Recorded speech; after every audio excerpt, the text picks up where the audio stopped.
making its way at the progress bar. It's testing your broadband bandwidth. Yeah.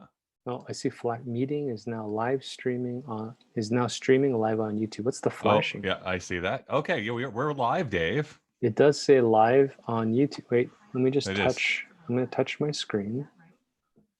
That's right. Boop. It's not an iPad. No. You know what we should do when we do this is like do the grandpa thing. You know? Just, yeah. Yeah. What I'm going to do here, 1 second. I need to change what my name says, because that's my company name. Oh yeah, Media Lab YYC. Yeah. You do look like a bot. If I had to,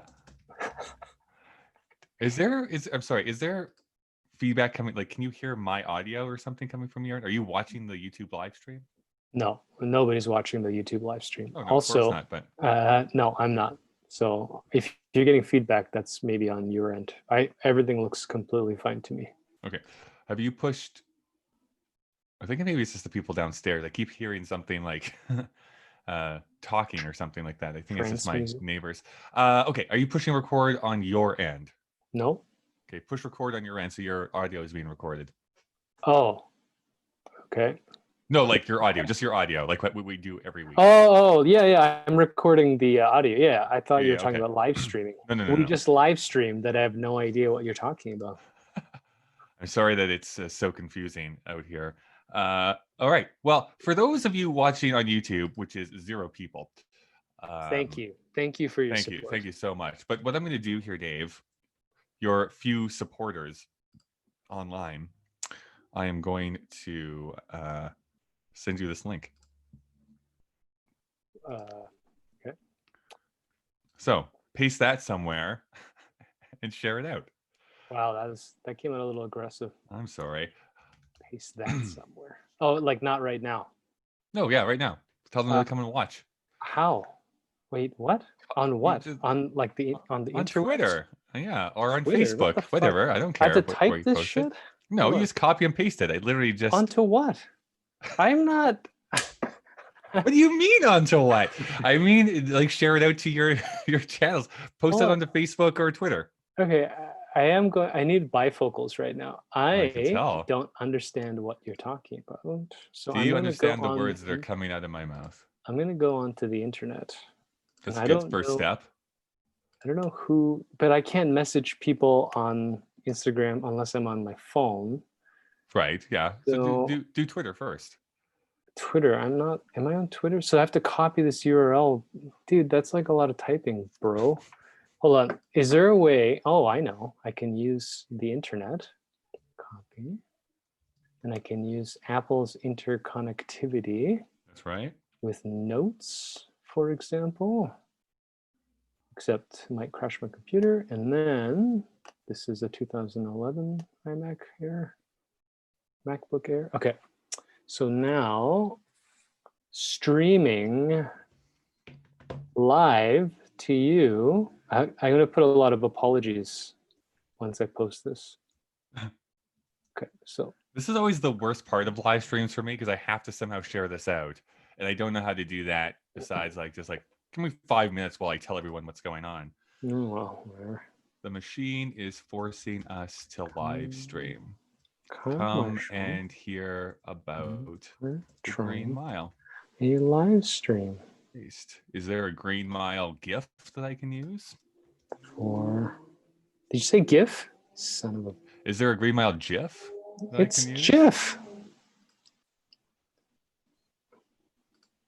Wait. Okay, so if I go like this. It has been tweeted on my end. I just tweeted this. Well, it's kind of embarrassing, isn't it? Why? Because I don't want people to see my face in principle, but I can't post this on Instagram. Nobody can click it. No, don't do it on Instagram. So maybe on the Book of Faces. Although, I post so rarely on this, I don't think anybody's actually going to see it. But let's post it. Let's see if anyone is actually Kyle here. Marshall. There's. I think it's probably just me. They just say that there's one person watching, but I think that is actually just me checking the stream that's registering. Is my guess. But if you are watching, say hi. Hi. I meant the person who was watching, but Oh my God, I see your face in the thumbnail oh, good. for our podcast. Kyle and Dave. Wait, are we on Facebook? What do you mean? KDVS. No. Oh, sorry. Yeah, I don't think so. I don't think we have a page or anything like that. So I'll just write Kyle and Dave. Dave VS. And we've lost our one viewer. Great. Excellent. All right, fuck. It's on Facebook. Uh-huh. Is this something we want? Is this something we want? Hey, you're the one who said that we need to start to do live streaming. So no, I did not. I said you absolutely did. We... Okay. Dave, let's just get into this and we can worry about this other stuff here later on. Okay, so for cold open, does anyone still wear a hat? I guess you do. Wow. Okay, so for this cold open, you might remember that during the Blair Witch episode that we made this thing up about these markings and stuff that are all around my room, right? Sure. So even though that was technically 2 episodes ago. I was going to say, is that not better served in Sixth Sense? Yeah, so we're going to talk more about that. So this is the week after. Sure. And I'm basically going to still say I still can't make sense of all of the stuff that's going on, right? I don't know. And then you are going to talk about why all the lights in my house have been like blown up. Why am I sitting in the dark trying to figure this out? Because that's going to reference the Green Mile. I'm a little lost, but okay. Well, basically, this all needs you to do here, Dave. You're going to basically start this off by being, why are you sitting in the dark? That's all I need you to do. So one second. Let me take you'll have to add in a sound effect of me stepping on glass. Right. Yeah, sure. Okay. Right. And you're recording, right? There are 2 lights. Great. As long as there isn't 3. 2 lights. Hold on a second. Yeah. And I see a bar going up and down.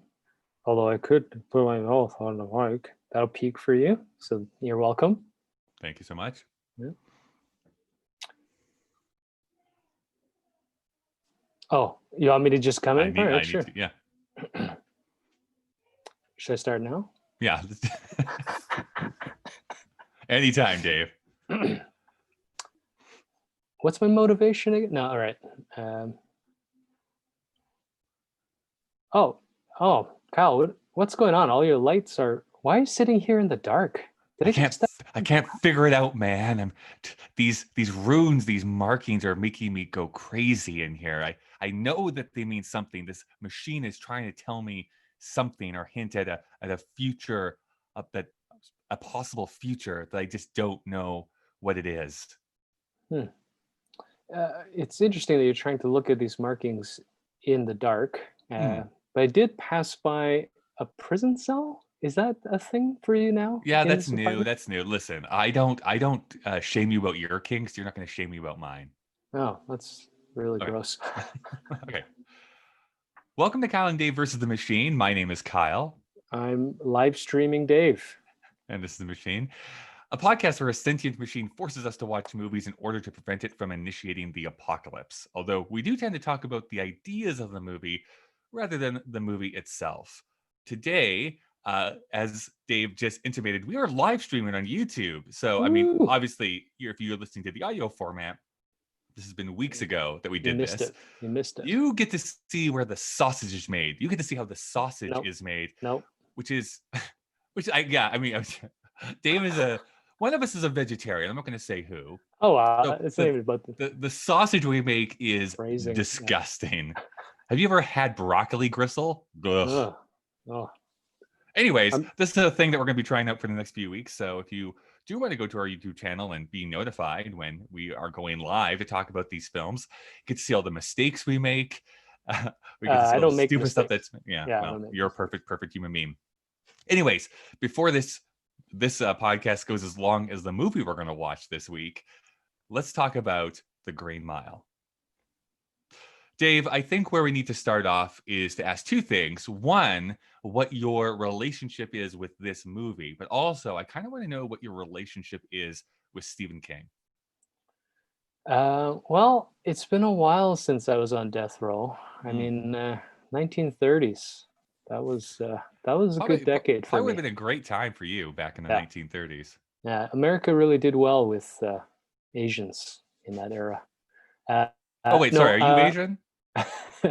What? I didn't realize. I'm yeah, I don't think I watched this when it came out, but I definitely watched it after, and that's all I got for you.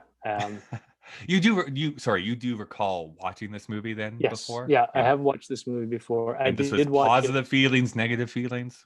I remember thinking that it wasn't bad. It's not a movie that I would reference as a defining movie for me. I honestly can't remember much about what's about to happen, right? Yeah, we Because haven't seen we're it yet. about to watch it. Yeah. Which is gonna be weird for this live Wait, stream did where you we say that you actually. have never watched it before? No, I've seen this. I've Oh, seen the okay, Green okay. Mile. Sorry, I misheard you. It is gonna be weird though on our live stream as we watch this 3-hour long film in real time. I'm sure the YouTube censors are not gonna like that. Well, the machine's going to trick the algorithm. What it's going to seem like if you ever watch this is like we don't actually watch the movie. Wait, whoa.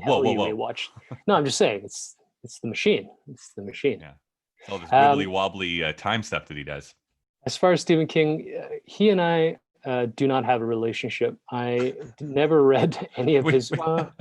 I don't think I've cut me off in traffic one time. Written him off the entire rest of my life. Son of a. My brother actually, surprisingly, I was surprised by this. Apparently, got into reading his books in high school, but I think that's where a lot of men start to fall in love with Stephen King is in high school. I don't know. I was too big of a nerd. I was in the Tolkien world, so Robert Jordan. So even nerdier then, yes. No. Oh, yes, it is. But I think my brother was more like Dark Tower stuff. I don't know if he's necessarily reading like the horror thing. Right. I've never talked to him about it because I'm ashamed for him. And I think as well. And I don't talk to my brother. So. We're fine.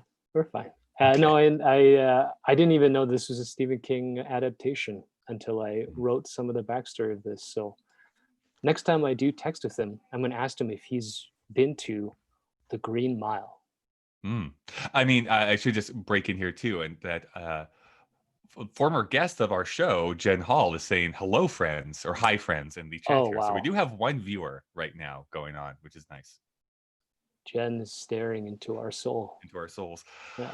So I'll answer the first question first about like my relationship with this movie. Of course, as I kind of keep referring to, the machine seems to be wanting us to watch, at least here in the last couple of weeks, the Best Picture nominees from 1999. And so I think that that's really where I kind of started to hear about this movie first. Maybe I saw some previews. I don't remember. But I definitely remember it being promoted a lot. Definitely Michael Clark Duncan was a big attraction because this was kind of his breakout role. Tom Hanks was Tom Hanks at that time. Like, you knew who Tom Hanks was. Always automatic, yep. Mm-hmm. And so I did watch this. Again, I did not see this in a theater. I don't know if I would have even wanted to see a 3-hour long film in a theater back then as a teenager. But I did see this on VHS. And if I recall correctly, I'm pretty sure this is broken up onto 2 VHS Probably tapes. Probably two tapes. Do not ask me where the break happened. I don't remember where that happened at. But that is definitely where I first saw it. And I think we owned it, weirdly enough. I think we owned this on VHS, even though I've only ever seen this movie one time in my entire life. You and your family watch a lot of weird family movies. I know. It's not a bizarre. movie I would watch with my family together. Yeah. Family movies are a weird explanation. I remember liking it quite a bit. And then as I've gotten older, I've definitely watched clips and people in movie land is what I was about to say. I was gonna that's fine. So yeah, like movie Twitter, movie Reddit, like this movie is like really beloved. Like I don't know if you understand like how beloved this movie is. Like people love The Green Mile. And it's not that I don't like it, but I always was like, yeah, it's a fun movie. I liked it. But it was never one of those films where I was like, oh, I have to watch this again, or it's like this is like the top 10 movies that I've seen growing up or anything like that. It was like it's harder for me because even for movies like that I hate, there's a part of me that was like, I could understand someone who enjoys this on some sort of base level. But for movies that I think are like, it's just fine. I was like, I don't understand when people are like in love with it to such a degree that they want to continue watching it. But as we'll discover, like, I'm not joking, when people online love this movie, like wholeheartedly. So I'm excited to kind of watch it again just to see if my opinion has kind of changed. As far as Stephen King goes, I was pretty late into the Stephen King thing. The first Stephen King novel I read that was not an adaptation of his work, because definitely I think that was my first introduction to him, was the movies. Like I'd seen The Shining, I'd seen this movie, I'd seen Shawshank Redemption, like Carrie. I'm trying to think about Cujo, Pet Cemetery. Like I'd seen all of I'd seen it at way too young of an age. So I knew Stephen King and I understood like what his like where he was in the pantheon. But actually reading one of his books, it was in my mid-20s when I first read my first Stephen King book. I decided I was going to read all of his books chronologically from when they were written. I didn't last too long doing it that way because his first few books, which is actually Carrie, is his first novel that he wrote. You can tell is a first novel. Like I don't think that it really holds up all that well as a written piece, in my opinion. But I think what the best of Stephen King is, and we'll see if we agree, Stephen King's biggest detractors will often say this, is that Stephen King is really great at coming up with ideas. His ideas are like really, really sound as far as like, this is a good story. And he also usually does a really phenomenal job of setting that story up. Sorry, as I choke on my words. He's usually really good at setting those stories up. Where he falters is usually the resolution. Like how his stories actually end are usually his weakest bits. Even if his like most beloved work, you can usually poke holes a little bit. I'm like, ooh, like how this wrapped up is not the best possible way, or it feels cheap, or it just feels like it's been rushed or something like that.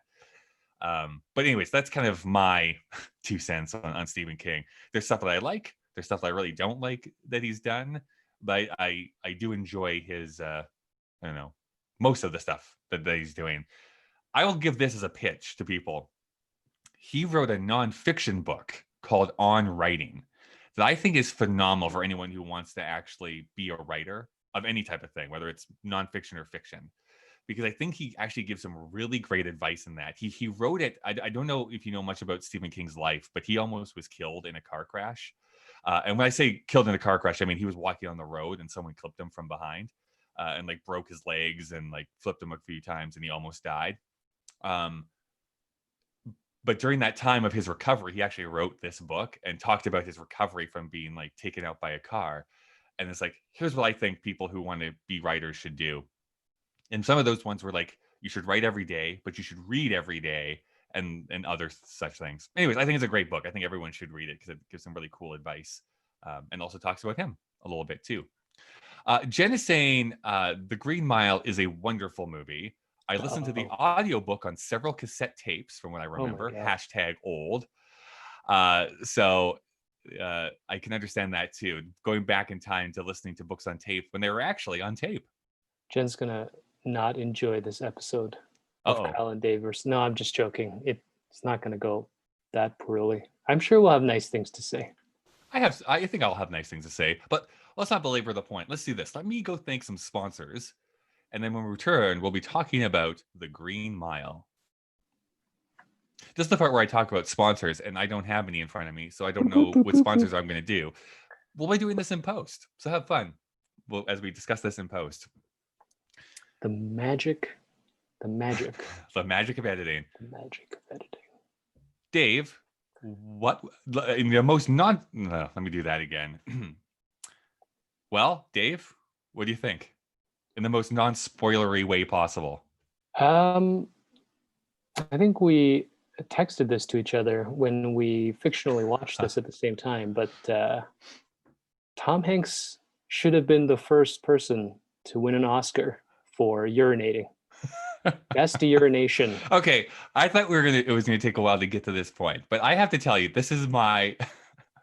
I'm gonna read you the exact note that I wrote down while watching this movie. Let me just pull it up here. 1 second. If I could spell, that would also be really great. Spelling's overrated. We have So it computers said, now. I wrote down, Tom Hanks' pee face is amazing. Should have been given his third Oscar. And I stand by that statement. The guy, if you don't know, this is really not that spoilery. It is Tom Hanks is suffering from a bladder infection, so he can't go to the bathroom very easily. And at a certain point in the movie, he's able to pee more freely. And his face goes from horror to trepidation to happiness to like absolute ecstasy. And he does this amazing performance without saying a single word over the course of 30 seconds. And it's at that point, it was like, yeah, like we sleep on Tom Hanks. Yes, he like holds this one record of winning 2 Oscars like back to back. He's kind of done with doing his like biopic thing that he does. Like that's basically all he does, it seems, anymore. But when he's on, like, boy, is he a great actor. And I think that scene specifically just shows that off. Do you think people sleep on him? Isn't he pretty much automatic? Isn't there? I think for me, I feel like Tom Hanks is like Meryl Streep, and that people like, yeah, like they're good, but they also think that they're a bit overrated. But then you see a great performance by one of them, and like, okay, yeah, they're like they're pretty great when they're doing like something phenomenal.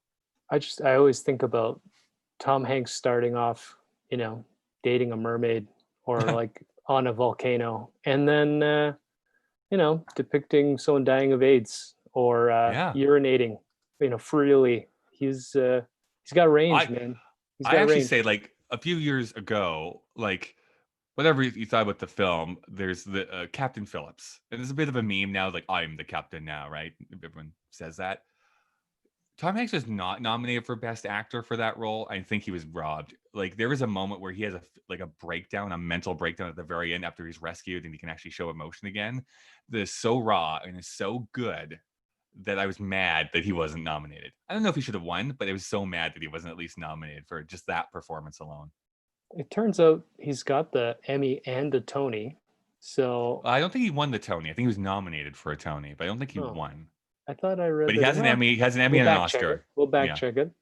So I'm just waiting for him to do like a sing-along album. Actually, they should have released maybe one for the Fred Rogers biopic, and then when you got the Grammy, he's good. Yeah. All he has to do is be the narrator of an audiobook, and they'll probably throw a Grammy at you at that point. An audiobook? Do you listen to those on tape?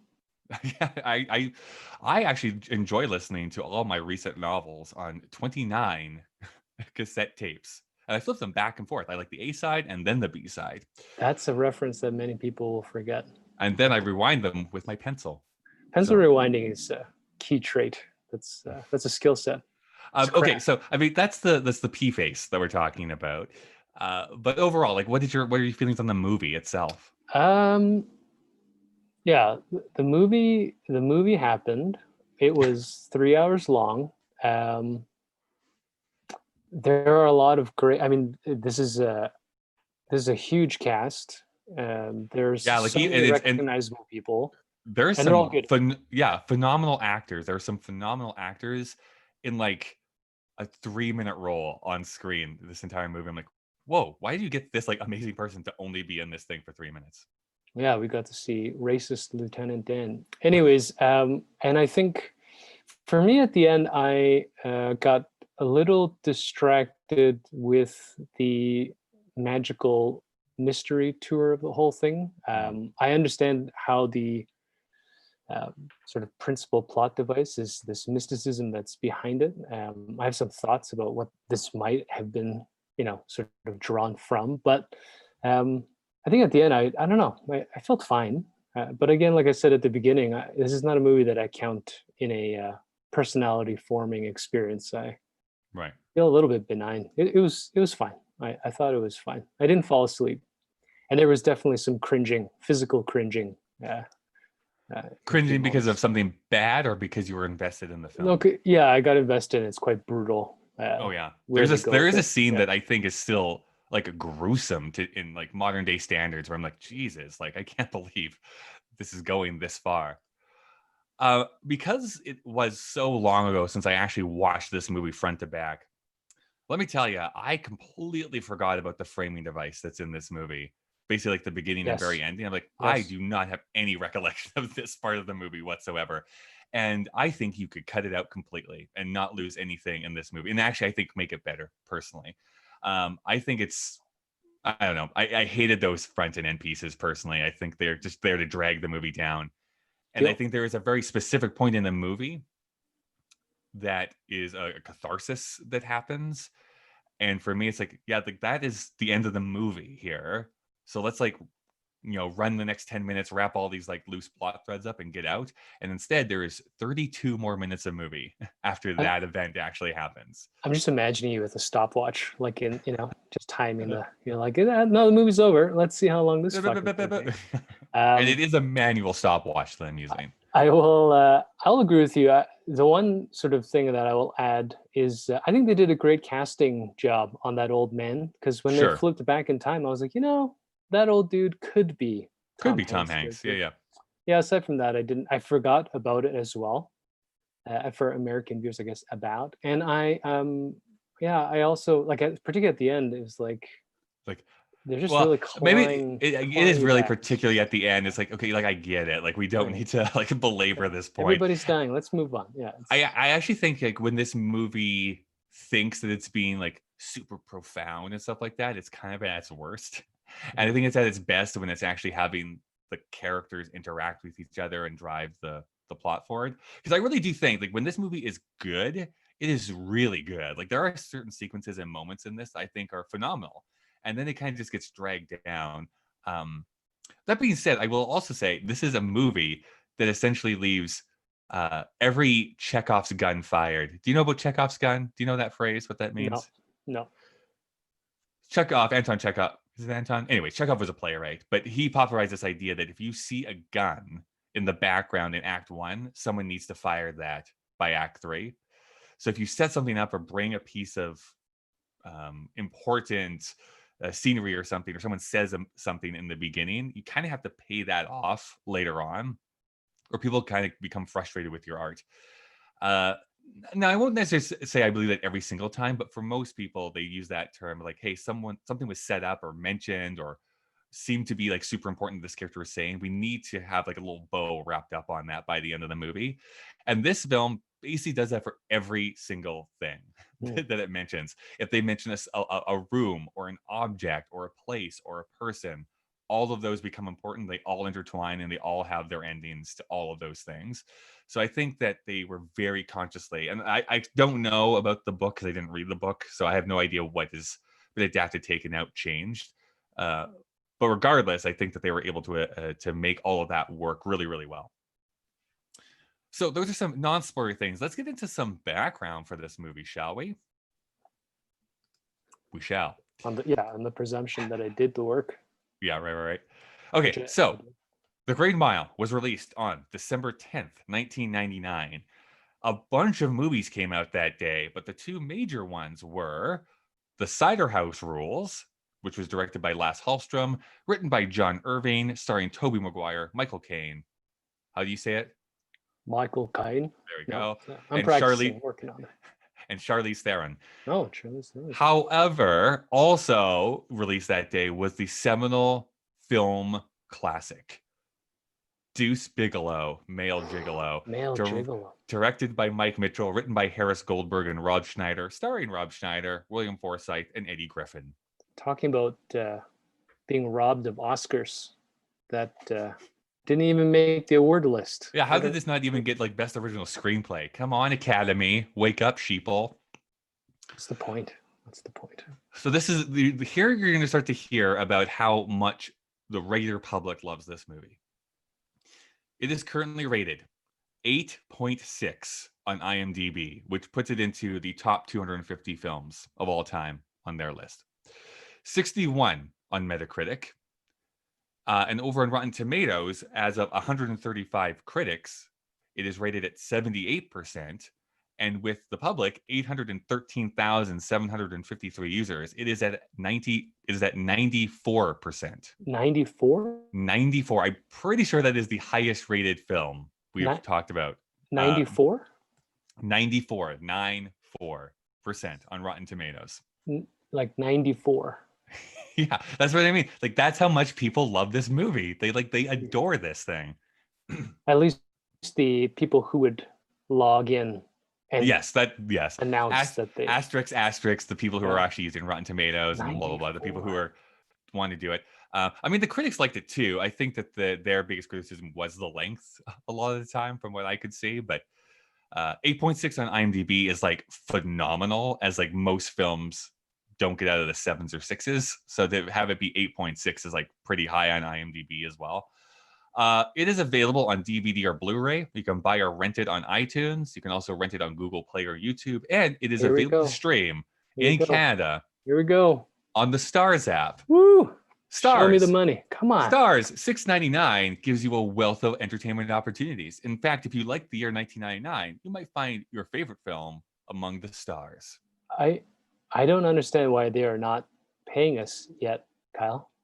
I think it is a travesty that they have not given us money to talk about the Stars app.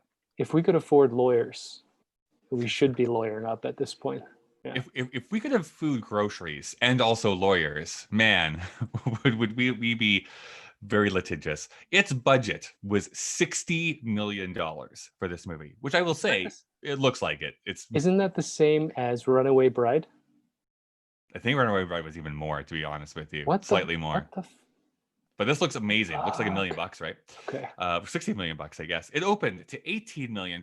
Domestically, it would make 136, and internationally, it would make another $150 million, bringing its grand total to $286 million.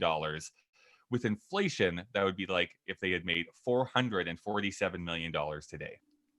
This made a lot of money. This was a huge box office draw. And I was thinking about this as the machine is making us go through these films of 1999, and especially these movies that were nominated for Best Picture. It is kind of interesting to see that the front runners were these blockbuster films. That doesn't like, occasionally it will happen at the Oscars, but nowadays it's usually art house stuff that nobody has actually seen. So it's interesting that we have like The Sixth Sense, The Green Mile, and other stuff that are like, people went and saw these movies en masse. Yeah, I thought the Oscars was still sort of beholden to the box office thing. Oh, I guess, no. No. That's why they had to change their rules here a few years ago, because they were basically just kept nominating films that nobody had seen. In doing the little background, I wonder if some of the money that this and critical acclaim that this movie had was buyer's remorse for people shunning Shawshank for so long. Yeah, because Shawshank was pretty much shut out of the awards. And it made no money. Nobody went to go see money. Yeah. So this Stars, talking to you about the star power in this, I had to expand this from the usual 4 people they try and keep it to. You got to do the whole cast. Tom Hanks as Paul Edgecombe, Michael Clark Duncan as John Coffey, Doug Hutchison as Percy Wetmore, Sam Rockwell as Wild Bill Wharton, David Morse as Brutus Howell, and James Cromwell as Warden Hal Moores. But I mean, you have Bonnie Hunt in this. You have Patricia Clarkson in this. You have, who else am I forgetting? Gary Sinise is in this for a little bit. Like, there's a bunch of people that are in this movie. That guy was in that other movie. The guy? Yeah, the guy. I love that guy. So what, anything you want to say about these people? Because Tom Hanks, we have discussed already in our Toy Story 2 episode. Sam Rockwell, we've talked about in our Galaxy Quest episode. So I don't know if there's anything else we want to speak about other than the fact that Doug Hutchison is like the best evil person in this movie as Percy, and is also a piece of shit in real life. So, is that true? I'll get there. Yeah, he was 50 years old and married an 18-year-old girl that he had groomed, and groomed. Nice. Gross. Disgusting. He is disgusting. I mean, he can't act that. Well, right? That's the thing. It's like, because I know some of the stuff he does in real life, is like, ugh, I hate this guy's stupid face, and he does it so well, and it makes me mad that he actually acts it pretty good, because I hate him. I hate him so much in this movie. But I'm supposed to hate him so much in this movie. It's great. I just hate him.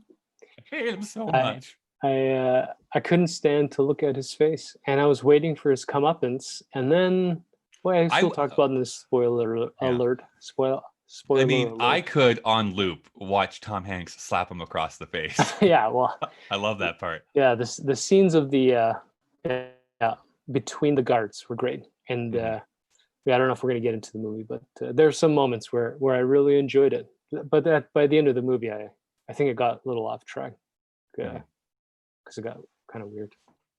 I mean, Michael Clarke Duncan, like I said, this was his, like, I don't know, big breakout role. I don't know if he before or after Whole 9 Yards. Oh, that's a good question. I think before. Or about the same time. I don't know. There's a quick answer to that. This is what I kind of remember him first being in, but he would go on to do other stuff. I mean, he was the Kingpin in the really horrible Daredevil movie. I don't know if he ever got back to this same level. That might be mean to say, but I don't know if he did. Well, he passed away. Yeah, and that is true too. That doesn't help your chances True in reprising roles when you are deceased. Yeah, what has he done for me lately, really, is what I'm trying to say.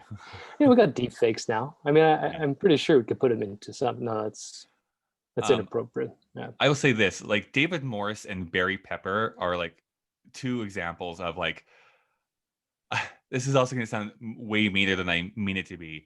I don't really think about them all that often, but I always love it when they drop into a movie. I'm like, oh, it's David Morse, or it's Barry Pepper. This is gonna be great, because they usually give solid performances in like supporting roles.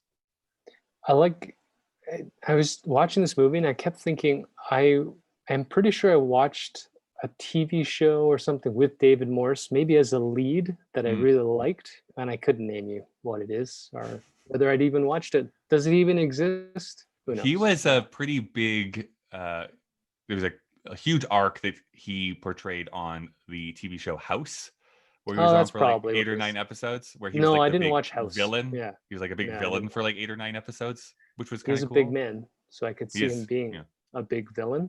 Huh? Gotcha. Right. And then, do you know anything about James Cromwell, by the way?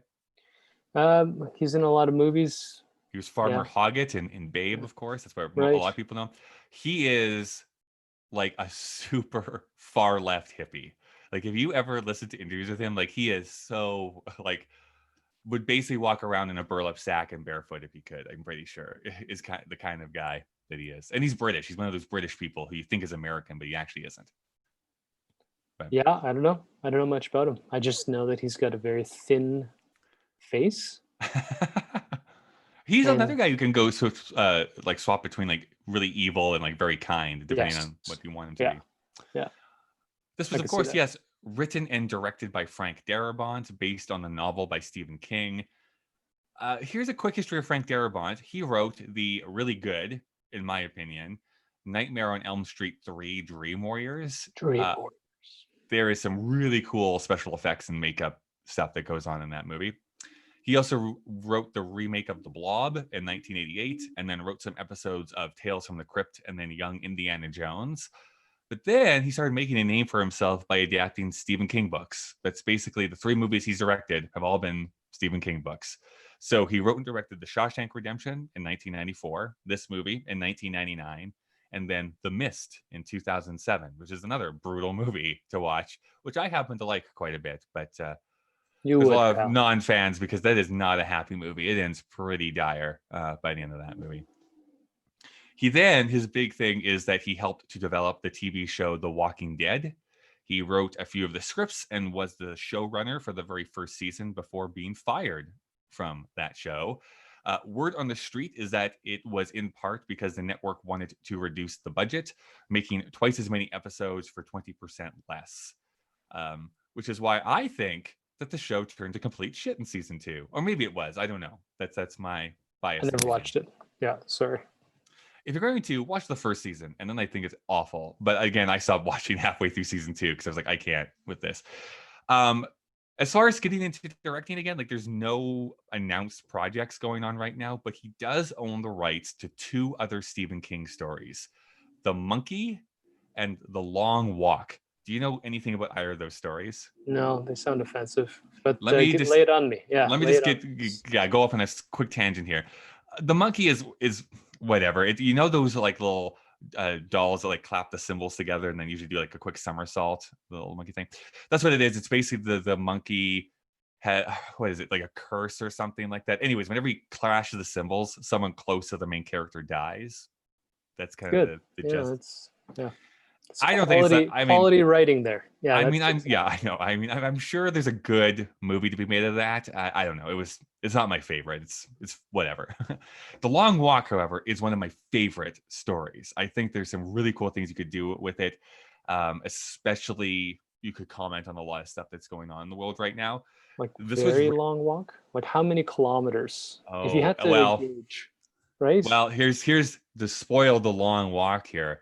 The Long Walk is the story about a contest that can only be competed with by teenage boys, or maybe just teenagers in general. But I'm pretty sure it was just teenage boys specifically. Yeah, not a great start. Not a great start. And you know the race starts, and you walk. You cannot run. You walk. There is a certain speed you have to be under and over. So there's like a range. It's kind of like speed, right? The bus, right? You have to be above a certain speed, but below another speed. Like you have I'd to be be good at this. I'm particularly good at speed walking. Yeah. But once you start walking, you cannot stop. And if you stop, you get shot in the head and you're killed, right? And so it's basically the last person walking is who wins. So this goes over the span of a few days, right? Like walking and you're shitting yourself and trying to get to the end and how hallucinations and stuff happening. I just think it's something you can see being made into a film. Yes, 100%. Yeah, I think that there's some interesting things you could do as far as commenting on like our desire to see like reality TV played out to its like logical conclusion. I think that this is basically Network, but for a modern age in many ways. I think there's ways you have to adapt this because I don't think you could do like a straight adaptation of this because it's all in the character's head for the entire thing. So you're gonna have to add a lot of stuff to this. But as a treatise on like the human condition and how far you can push yourself and what humanity means and like because he helps people when you're not supposed to help them and blah blah blah blah blah, all that kind of stuff. Anyways, I think there's some cool stuff. I really like the book though. Yeah, but I will say, from what I remember, it ends not necessarily on a cliffhanger, but not super clear on what actually happens to the main character. So I'm sure there would have to be a very distinctive, like, this is how we're ending this film. All right. Anyways, I love The Long Walk. Yeah, apparently. Write us at kyleanddavevsthemachine at gmail.com if you have things to say about The Long Walk or Stephen King in general. Okay, let's get into some spoilers here now. Like, lay it on me. What was good about this movie? What was something that you did not like about this? I don't know. I mean, yeah, it's such a big undertaking. It's hard to sum up in like a sentence or two. I think, just topically, the acting, the sort of pacing in those dramatic moments, it's great. And it's a movie that's easily invested in. I think when it starts twisting into the mysticism and the horror, I was kind of in and on it for a bit. The appearance of Wild Bill, Sam Rockwell is, the craziest actor to act crazy. He's great. Right.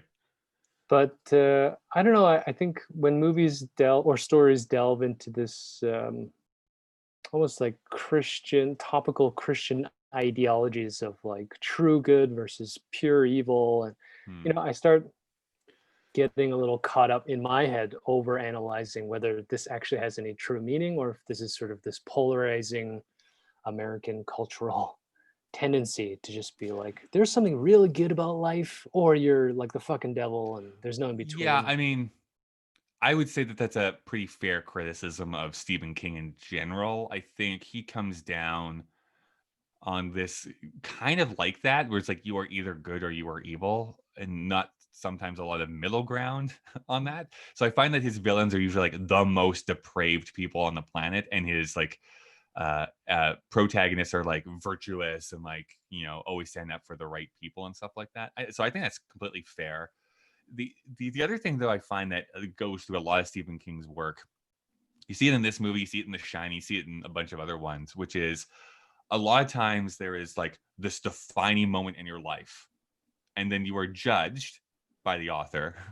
You're judged by the choice you make in that big decision. And I don't necessarily know if that has any necessary relevance to life in that, because I think there's always multiple decisions you have to make each day. But that definitely is what it is, because the Tom Hanks character feels like he needs to have penance, or I don't know, has to seek forgiveness for this one choice that he made. He made the choice to kill John Coffey when he could have decided to do something different. I mean, it would have ruined the rest of his life. But like that's what I mean. Like, he feels like he either could do the right thing or the wrong thing, and he feels like he did the wrong thing, and therefore he must be punished for the rest of his life. This is the thing that so the thing that came to my mind when I was watching this is, I mean, you're an English major, so I'm presuming you've read the Brothers Karamazov. I've looked at the cover. Okay, well, one of the great chapters is the chapter, The Grand Inquisitor. I actually have it on the bookshelf that's behind You're actually looking at it? Computer right now. So it's a fantastic book, and now again, I like pretending I read, but The Grand Inquisitor, essentially the shell of that chapter, is the conceptual stories of what if Jesus came back during the Inquisition. And it's this discussion between the Grand Inquisitor and Jesus. And ultimately, I've read it a few times and I've interpreted it different ways. So my recent concept of it is that on the base level, even if Jesus, came back for the second salvation, the Inquisitor is basically saying, like, it's not going to help. People, A, aren't ready to be that good, and B, we kind of need control over the way society functions, and just being perfectly good is not what the world needs. And I started getting this sense from this movie where John Coffey's character is so, it's childish, and this sort of, idolizing this Christian ethic of, like, good for good's sake, and this thing where I'm just going to heal and I have no wants of my own, until that moment where he does the wrath of God and just decides to puke evil into the two evil, and then you're supposed to feel like, oh yeah, they deserved it. You kind of do, because they're painted in such demonic ways, right? But it is childish in its concept, because these are not human characters anymore. They're just pantomimes of pure and good, and it loses some of its grounding. I think that's what I wrestle with the most, because it feels like, I mean, there's some issue with the John Coffey character in general that I want to bring up here in a moment, but it feels like he is trying to resist being the judge. Like, he comes and kind of doesn't really care about goodness, if he wants to revive you, or if it's an animal, or if it's a young person, or if it's Tom Hanks's character. But then he makes the choice to be like, well, I am going to, maybe not directly, but basically kill these two characters off. Like, he makes that choice, very explicitly makes that choice. And so then what do you do with that? Like, what is this supposed to make us feel? Like, again, yes, we think that's justified because it's a child rapist and a person who is, like, shown to be a petulant child, but do they deserve it? Like, I don't know. Yeah, that was a tension Percy for me specifically, and maybe the child rapist I can get on board with killing, but that's the other weird thing about Sam Rockwell's characters starts off almost comedically insane, and then starts to devolve into this, like, demon. And even this comeuppance for those two characters, even after that disgusting sequence where we have to kind of live through the crime that kind of sets the entire narrative of this thing off and has to be visually represented. That was my cringe moment, where I was almost holding my hand up to my TV and just like, I don't know. It can be implied. It doesn't need to necessarily be shown in such a grotesque way. But who makes this idea of what a judge, jury, and executioner? I mean, I felt like at the beginning, this could have been a social commentary about, what do you call it? Death penalties. Shit, I can't remember the term. Well, I mean, I think that there is a cool, like, comparison you could make, as John Coffey is, considered guilty without really evidence. I guess he's there with the two dead girls, but he doesn't confess to the crime. He says that he didn't do it, but the judge, jury, executioner sent him to death row. Versus, and then bringing that full circle about what he gets to actually choose at the end for himself. I don't know. There's something there that I think you could play around with. And then, just going quickly back to your thoughts on Tom Cruise. Wow. Tom Hanks' He would have character. made a very different movie in this. A lot more running, probably. Probably. They would need a plane to jump out of. The But in Green Mile would 1935, actually have had to have been a mile long, so he could just like get up just speed. between cells. Yeah. Just like, yeah, I don't know. Does Tom Hanks, so just going back to this original point, does Tom Hanks' character have the option to do anything about John Coffey? And the reality is, in that system, he doesn't. No matter what he believes in, he can't actually say, I mean, he has that moment at the kitchen table where it's like, he can't do anything. You can't fight the system. He went to go see racist Lieutenant Dan, and that whole discussion comparing Black Americans to dogs. Jesus, that was kind of hard to digest too. Yeah. It's not that it's inaccurate in its portrayal of how white supremacists will think, but it gives you a little bit of a glimpse of the window of the judiciary system in the United States and how it hasn't evolved that much. But corporal punishment is the word. So I thought at the beginning that it was going to be this subversion of corporal punishment, and it is in some effect. But by the end, I think it loses it to just turn into this, white knight, godlike character, killing off. And I think that maybe also why I am so strongly opinionated in not liking the framing devices that are in this film, because he's like beating himself up and it's like, I deserve this, and like I won't get to die until I fully serve my sentence, or I forget what exact words he used. Like, I don't know, like, what did you actually do? Right. You saved a woman from like a terrible fate. Treated everybody humanely. You guys seem like, at least in the movie, is presented as a kind person. Wouldn't stand up, let like a bully run roughshod over prisoners. Thought that even prisoners on death row deserve some form of humanity to them. He pleasured his wife 4 times in one night. Exactly. I mean, he's so like, all these things. He's doing great. I don't know what the it's like problem I don't know why he feels so compelled that he needs to self-flagellate himself so much, but maybe that's explained a lot more in the book. I just think that it doesn't really make sense by the end of it, because I think the more interesting thing to wrestle with, and like where the movie could end, or maybe even explore it a little bit more fully, is where John Coffey, as played by Michael Clark Duncan, says, like, I'm tired of people being ugly to one another. Which, man, I think, for me, again, just talking to me, because I'm like the bleeding heart on this show, this hits home really quite succinctly for me here. As this is going to air in audio format, the election just happened 3 days ago in the United States. And no matter who has won that presidency, people are still going to be ugly to one another. And I just don't know what the remedy to that is, or if I should even concern myself with it, but I have to, because I'm me and I need to internalize everything.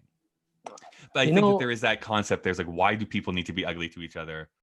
And then Tom Hanks kind of later on says, like, well, what do I do when I meet my maker? Do I just tell them that it was my job? Like, that's what he says. Like, how do I contend with this, even though I don't agree with what I'm doing? You know what this is? This is something along the lines of sort of privileged and puritanical American culture, which is that there's an idealism that there is a perfect state in which everybody can be good to each other, which is a lie, and one in which we can all profit from it, which is also a lie. And I think when one looks at the history of humanity, you can easily surmise that we are capable, all of us, including, us as individuals, of great evil.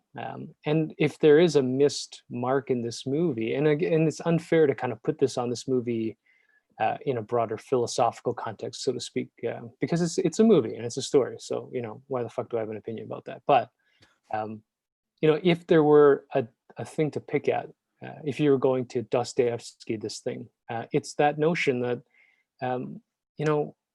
what if, for example, like I like the idea that John Coffey wanted to release, and I like this idea that Tom Hanks is, pun intended, arrested from being able to save him.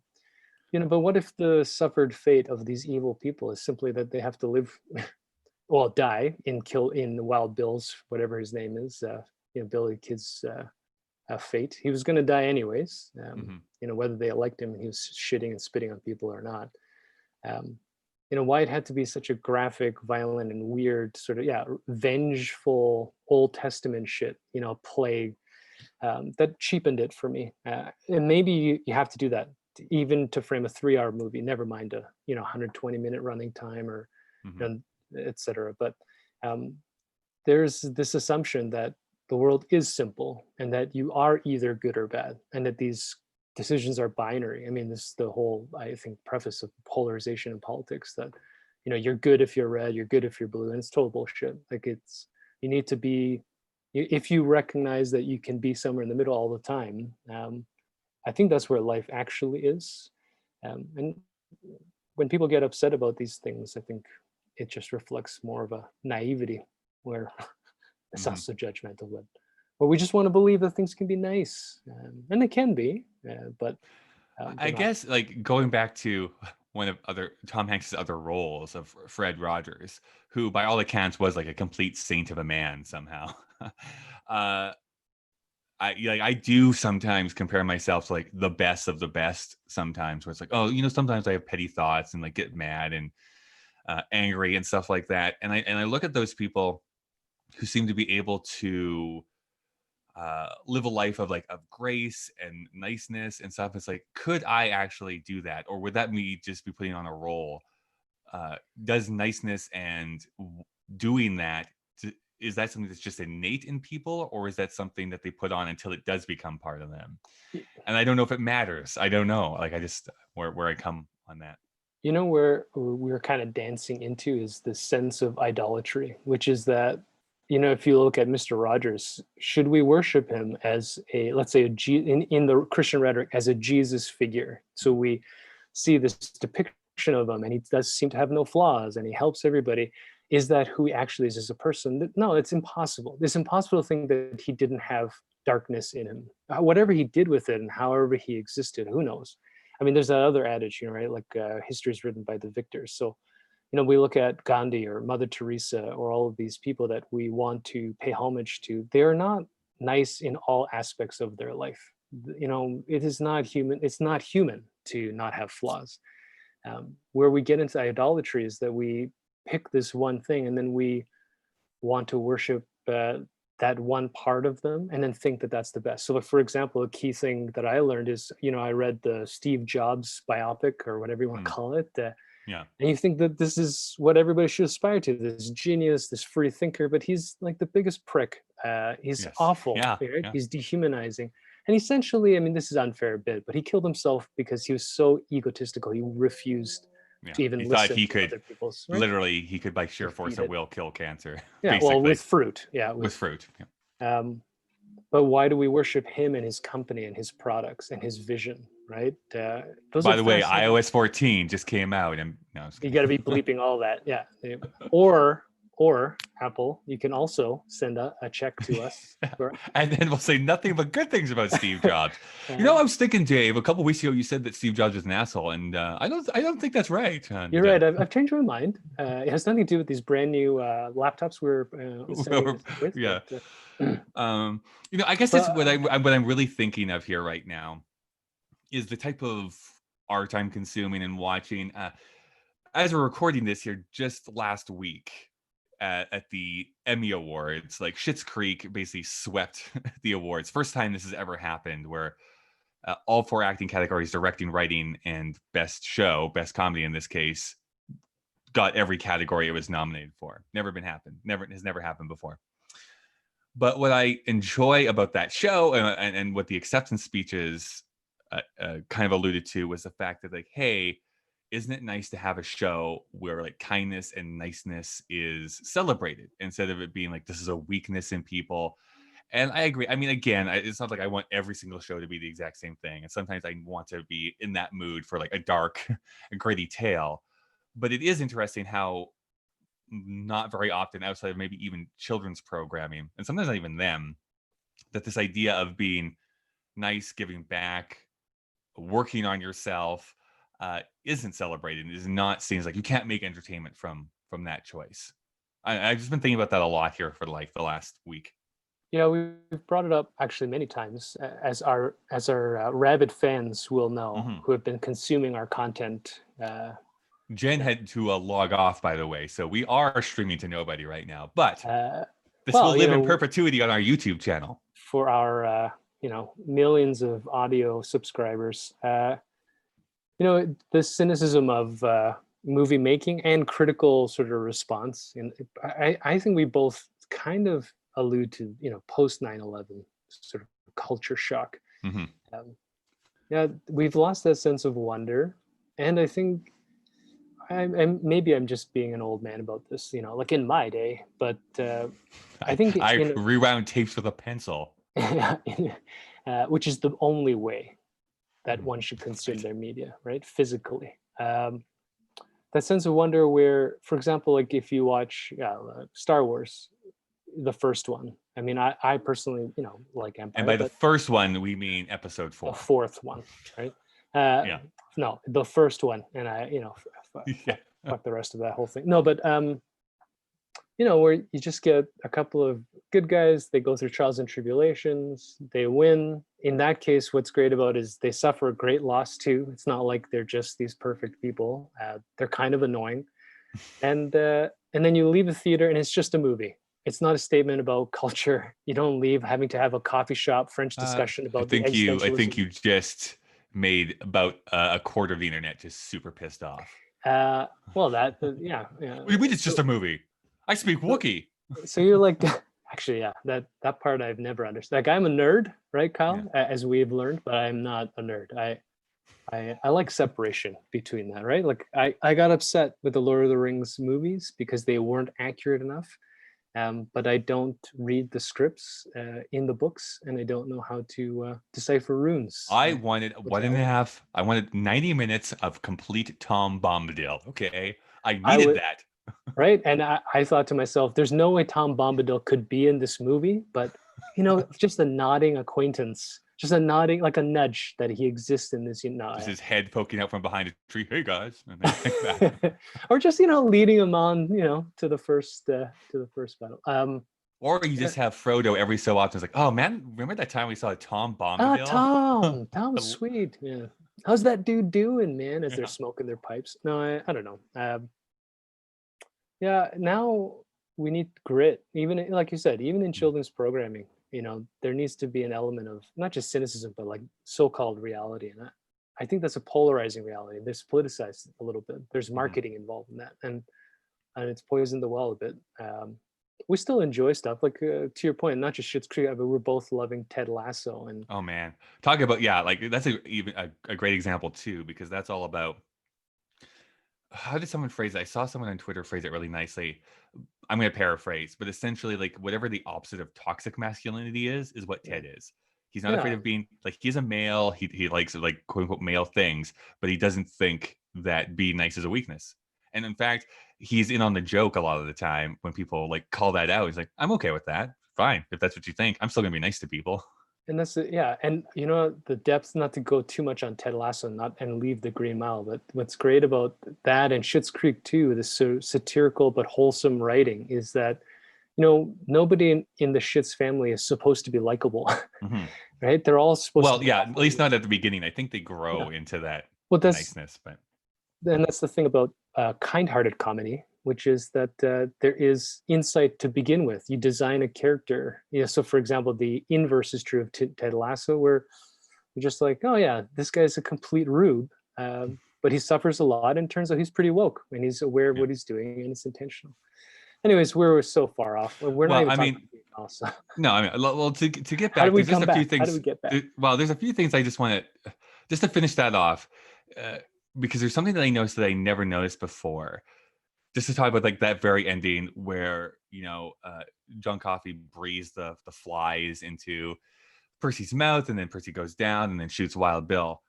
Before he shoots Wild Bill, there's 2 tears that run down his cheek, from each eye, 1 tear and then the second tear.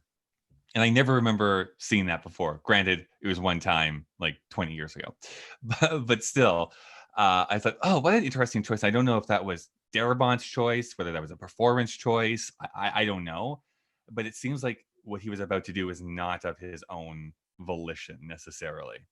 And I think that adds a little bit of texture to that scene. Basically, that whole thing is my favorite part of the movie. Basically, from them concocting the plan of how to help the warden's wife, them pulling off that little heist, coming back, and the resolution of like the killing and stuff. Like that's like my favorite part of the movie. And then again, like you said, it drags on for another 32 minutes afterwards. No, I yeah, I love the evil character building for Percy, and because he's both cruel but a coward, and that's a great sort Yes. of bad guy where you can hate him and pity him, but mostly hate him the whole way. So you get a little bit of insight into what drives angry people. And I think, like to your point, whatever my thoughts are of turning this into like a horror revenge tale, that moment of, I don't know if it's humanity, but little break where he's clearly frightened and unwilling, and then as Wild Bill's like abusing him and bullying him, you see that sort of thing where you lash back. Was fascinating, but it also it bothers me a little bit how that goes. Yeah. No. The other thing I think that needs to be stated, and this is basically going to be like a flashback, a flashback to our Boys Don't Cry episode. I'm about to go so far out of my lane that I'm going to need you to reel me back in. But one of the criticisms that comes to this movie is this thing called the Magical Negro trope. Do you know anything about that at all, Dave? No, sounds awful. Let's do it. Let's Well, learn basically, about white this privilege. is yeah. So this is essentially what that is. So in the cinema of the United States, this is from Wikipedia. This is like the best example of this. But in the cinema of the United States, the Magical Negro is a supporting stock character who comes to the aid of white protagonists in a film. Shawshank. Yep, keep going. Yeah, magical Negro characters who often possess special insight or mystical powers have long been a tradition in American fiction. So essentially, what it is like it Morgan actually Freeman. It's basically Morgan Freeman. yeah, but I mean, it's like once it's pointed out to you, like it's amazing how often this does happen. Where it's like a story that's happening, you have your white main character, and then a black character comes in and is literally magical or feels like there's some mysticism to them, whose only role in the narrative is to support what the white character is doing. So they have no backstory. They don't have any character arc. There's nothing that you can go really deeper with them. And I do think that John Coffey supports all of those things. It's actually something that was popularized a lot in the film. I think it's called Magical Negro. I've not seen this, but it was Spike Lee, basically, who is never shy to criticize other filmmakers, but he was a big critic of The Green Mile for doing this, because he said this is basically the super duper magical Negro, because they literally have magical powers that they're coming in. And I think that the urging here is you can have a character like that, but at least give them some other character trait or something that they're going for, or something that they've designed. But John Coffey literally is like, I don't know how I got here. I don't know where I'm going. He's basically the mind of a child, and he's just there to help, and then he's killed off. Like that's his whole function in this whole story. Yeah, that's a really difficult thing as you're going through this movie to kind of come to terms with. If you're watching, Michael Duncan or Duncan Clark. Anyways, you're Clark watching Duncan, him put together this character, and so he's great in it emotionally. He's great in it in sort of in that sort of empathetic thing where you love his character, but at the same time, as it drags after 3 hours, you wonder, what is it supposed to be a comment on race? And in the end, it's not. Is it supposed to Yeah, be it really isn't. Yeah. Intellectual something? And it's not. At the end of the day, just like you brought up, his only function is to be a miracle. And this is why I was thinking of the Grand Inquisitor, like this Jesus figure, where it's actually not even a Jesus figure, like this benign, pure good, completely disconnected, two-dimensional character, which is sad. And I think it goes beyond the concept of magical negro. I think it's just anything outside of the patriarchy, because women are written this way in almost every film until very recently. All minority characters, animals. I don't know. It's kind of like that thing that Gary Sinise starts going on about, treating anything that's not a white male as an animal or as a function to get a story told. So I didn't know that this was a named trope, but it Mhm. is something uncomfortable by the end of the movie. It's why I have so many questions about even him playing this. I think this is what I got caught up in. He's playing this benign, healing energy something, but then he suddenly becomes vengeful because it's easy to wrap up the storyline of two insanely corrupt, disgusting people because you can't actually resolve it very well. Because clearly, when he's getting out of the insane hole, out of the hole, Percy's not going to give up on it. He's going to try again to be a dick, right? With his "I know people" bullshit, right? Mhm. It's weird. The whole thing is kind of a strange thing. And to your what is it, Chekhov's gun thing? Yeah. Having Wild Bill appear in the same cell block.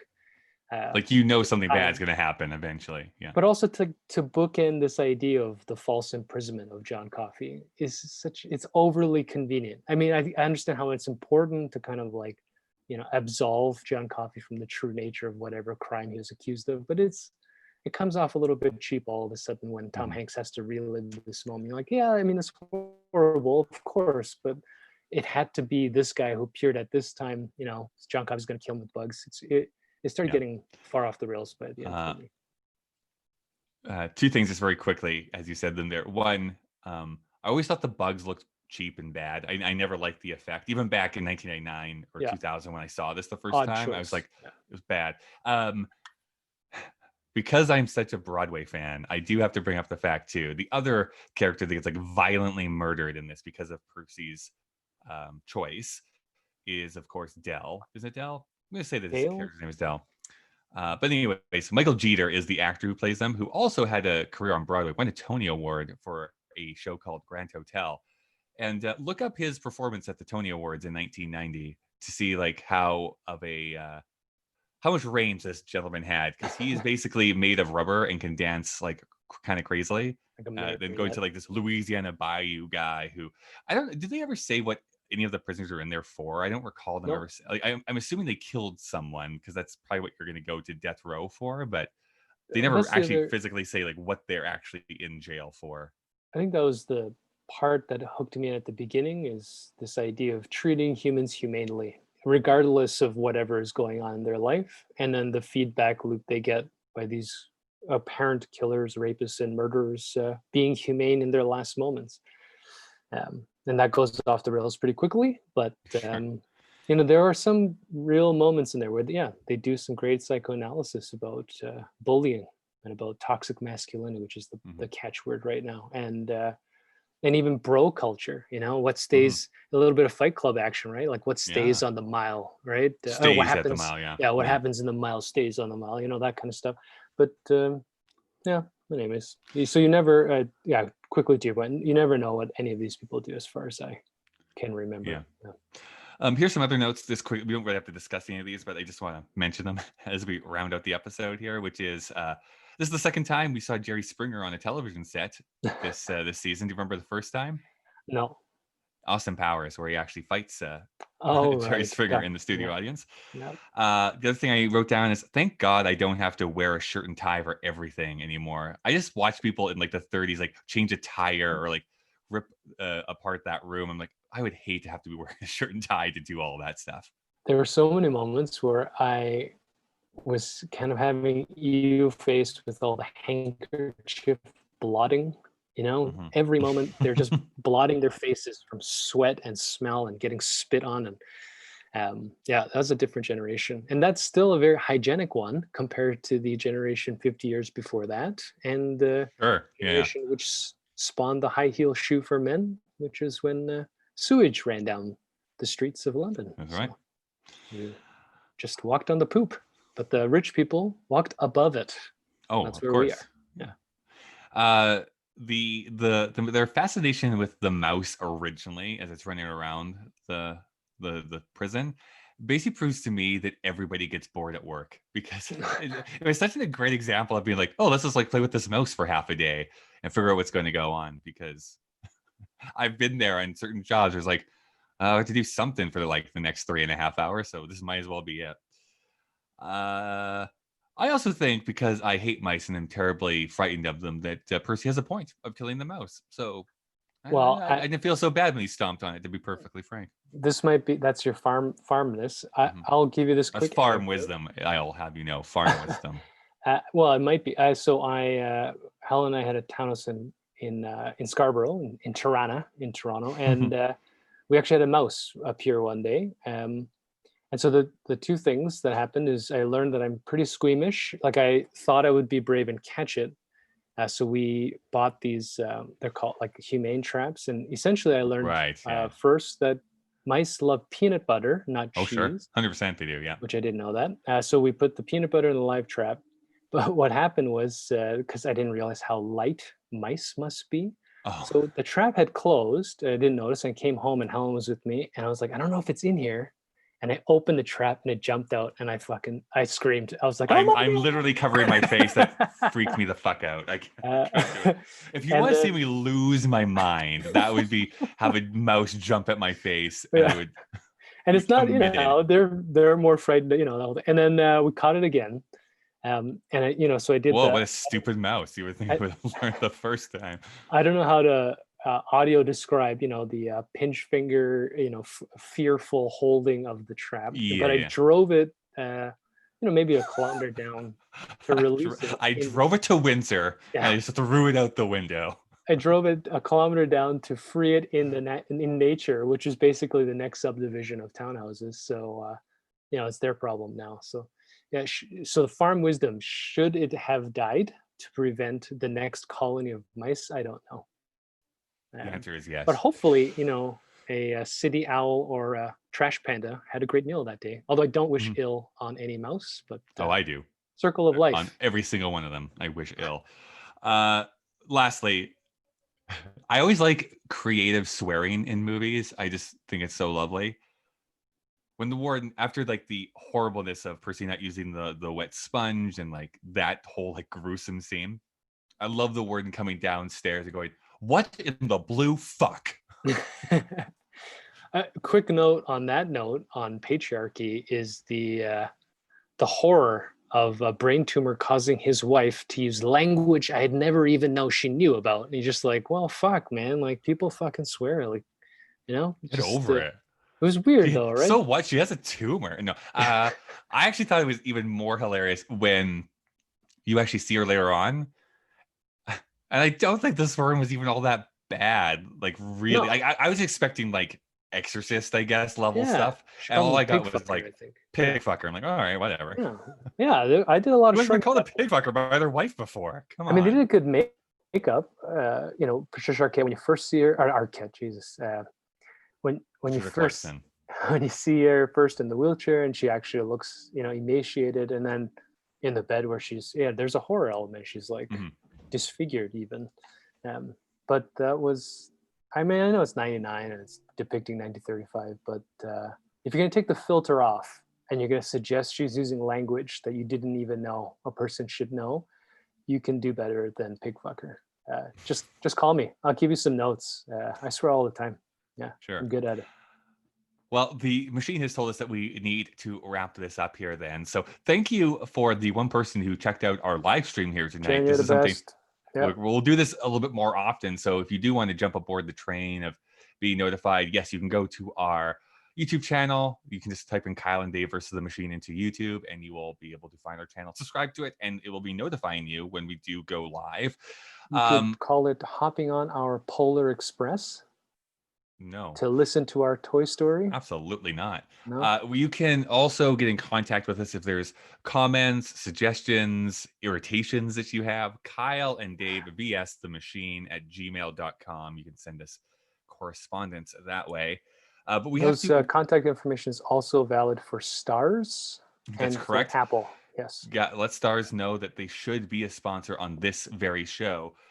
We need to rate this film. You can check out our entire list of films. We have a lot of them over there now.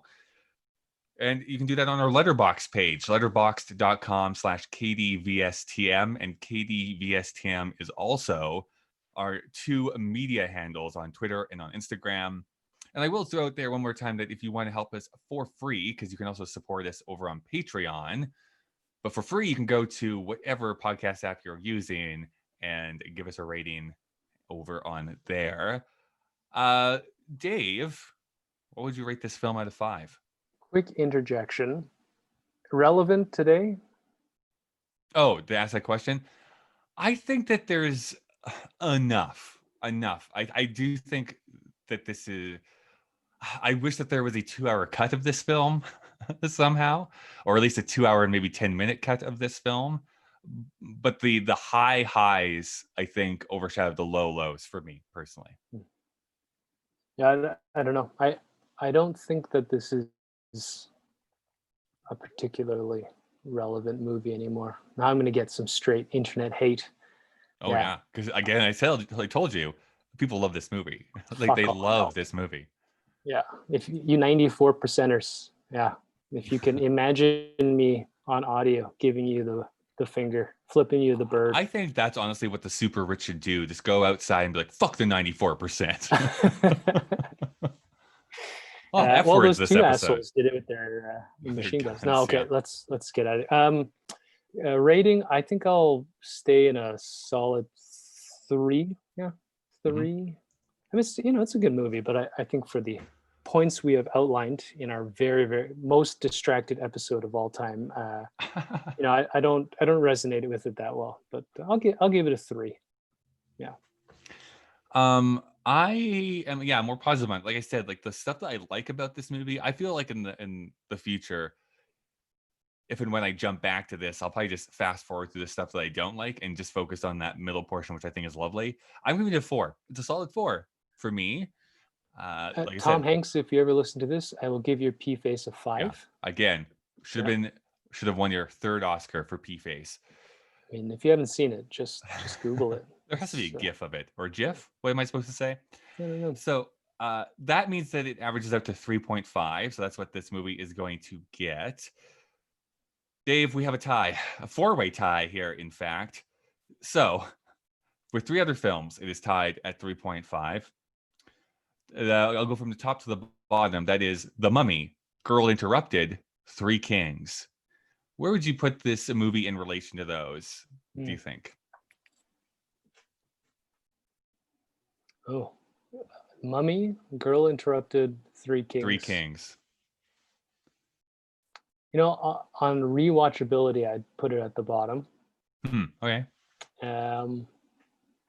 Yeah, I think my intuition is put at the bottom of that group. Because we're split here a little bit, I think we should maybe put it somewhat in the middle here. I don't think I want to put it like right at the very bottom, but let's do this as a compromise. Let's put it in between Three Kings and Girl Interrupted. All right.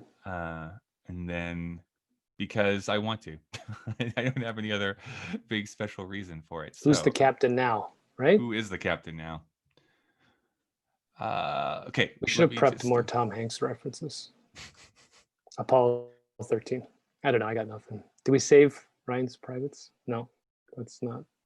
Oh, it would be good if I actually typed in the right number too. That would be helpful. It would be great, just for synchronicity, is by using these numbers on the hypothetical that we had recorded some of these out of sync, that the numbers didn't actually line up correctly at the publishing. Well, it's fine. I mean, I don't know what you're talking about. I don't see how that is relevant here in this case. Yeah. Oh my gosh.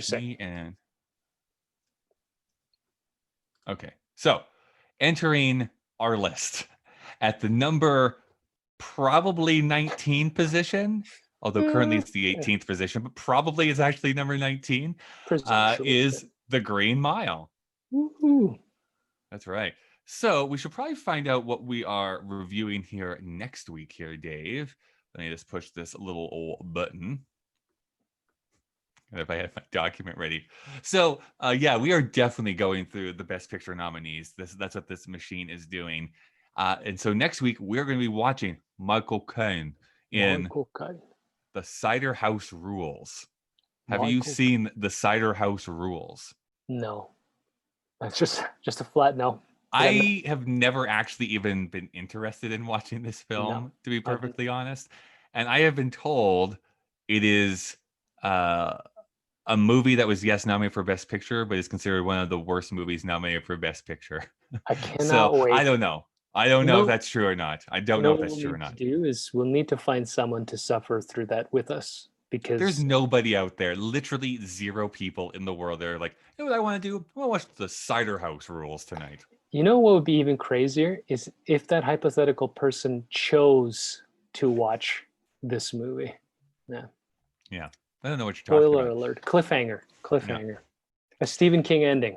Just Do you think, I guess we should turn on the lights here then, I guess. why are you holding that straight razor? I don't need a haircut right now. I know, but I was hoping that you could maybe shave my back. Oh God. Just don't forget to wet the sponge. All right, perfect. Thank you. If there was people actually that have watched this live stream after the fact, thank you so much for joining us here tonight. We're sorry. I'm going to end the live stream right now. And I think up next, technically, even though we just said the Cider House Rules, our next one we're going to be recording is The Sixth Sense. So you'll see that here at some point. Yeah. Hypothetically. All right. Good night, everyone.